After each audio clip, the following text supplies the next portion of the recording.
kami yang berjudul Mekanisme Hukuman dan Eksekusi dalam Sistem Peradilan Islam dan Sistem Peradilan Indonesia. Untuk itu, mari kita simak videonya. Baiklah, masuk ke pembahasan yang pertama, yaitu A. Pengertian peradilan Islam dan peradilan di Indonesia. Yang pertama yaitu peradilan Islam. Peradilan dalam Islam adalah bagian dari sistem hukum Islam atau syariat Islam. Hukum Islam dan syariat Islam digunakan silih berganti dalam kosakata Indonesia.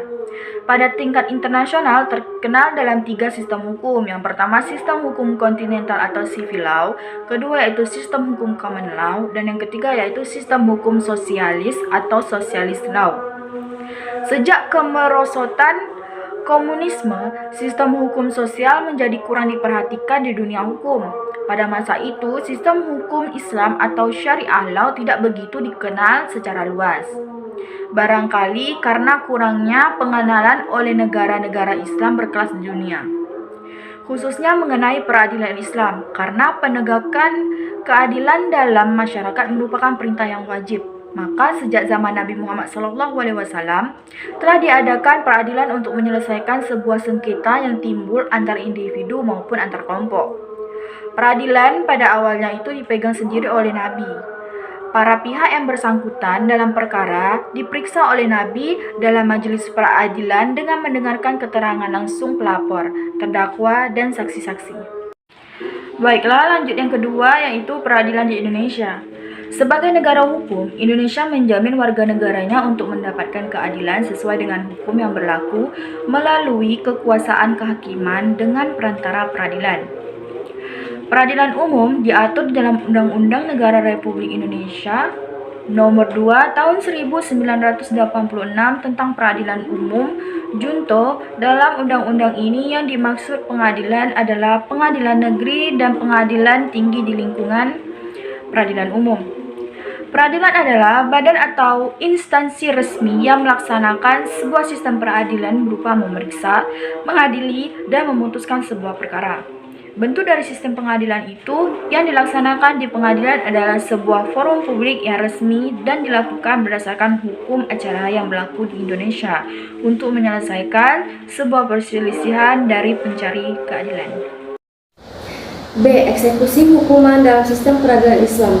Peradilan agama adalah sebuah sistem hukum tapi juga dapat menjadi subsistem hukum. Menjadi sistem hukum karena peradilan agama memiliki subsistem atau bagian-bagian yang lebih kecil. Subsistem ini bisa juga disebut unsur atau komponen.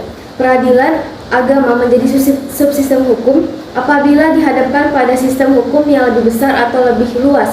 Seperti jika peradilan agama dihadapkan pada sistem peradilan Indonesia, maka peradilan agama menjadi subsistem dari sistem peradilan Indonesia. Karena di dalam sistem peradilan Indonesia, di samping terdapat unsur peradilan agama, juga terdapat unsur peradilan umum, peradilan tata usaha negara, dan peradilan militer. Oleh karena itu, peradilan agama sebagai sistem hukum, maka peradilan agama harus memiliki komponen-komponen dan keseluruhan komponen tersebut harus memiliki tujuan yang jelas. Peradilan agama adalah salah satu lingkungan peradilan dalam sistem peradilan di negara Indonesia. Sementara itu, salah satu ciri dari sebuah negara hukum adalah negara harus menjadikan hukum sebagai tahanan. Aturan hukum yang ada di peradilan agama dari segi fungsinya terdiri dari hukum materi dan hukum formil. Formil adalah hukum yang mengatur bagaimana cara melaksanakan dan mempertahankan hukum material atau sering disebut hukum acara, yang disebutkan dalam Undang-Undang Nomor 7 Tahun 1989 sebagai berikut, yaitu hukum acara yang berlaku pada pengadilan dalam lingkungan peradilan agama adalah hukum acara perdata yang berlaku pada pengadilan dalam lingkungan peradilan umum kecuali yang telah diatur secara khusus dalam undang-undang. Adapun salah satu perkara yang sudah diatur dalam Undang-Undang Nomor 7 Tahun 1989 yaitu perkara perceraian dengan alasan syikok dan alasan zina. Mengenai mekanisme pemeriksaan atas dasar alasan syikok diatur dalam pasal 76 ayat 1. Dalam pasal tersebut disebutkan syikok ialah perselisihan yang tajam dan terus-menerus antara suami dan istri. Penyelesaian perkara syikok merupakan pemeriksaan secara khusus dan agak menyimpang dari asas umum hukum acara. Jadi, Hakim yang memeriksa perkara syikoh ini diharuskan untuk mendengar dan memeriksa keluarga dekat dengan suami istri. Jika ternyata keluarga yang dekat tidak ada atau jauh atau sulit untuk dihadirkan ke dalam persidangan, maka hakim dapat memerintahkan kepada para pihak yang berperkara untuk menghadirkan orang yang dekat dengan suami atau istri tersebut. Dalam perkara dengan alasan zina telah diatur tentang bagaimana cara membuktikannya. Selanjutnya akan disampaikan kepada Yuliana. Selanjutnya, pembahasan yang ketiga yaitu C. Eksekusi hukuman dalam sistem peradilan Indonesia, yang mana pengadilan sebagai lembaga kekuasaan kehakiman yang memiliki fungsi penting dengan konstitusi.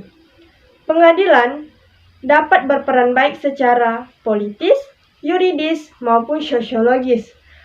Adapun peran secara politis yaitu fungsi umum dari setiap kelembagaan negara. Yang kedua yaitu fungsi yuridis, yang mana fungsi utama dari pengadilan sebagaimana yang terdapat pada pasal 1 Undang-Undang Nomor 4 Tahun 2004 tentang kekuasaan kehakiman. Yang ketiga yaitu peran sosiologis, yang mana tidak kurang pentingnya dalam kehidupan pengadilan.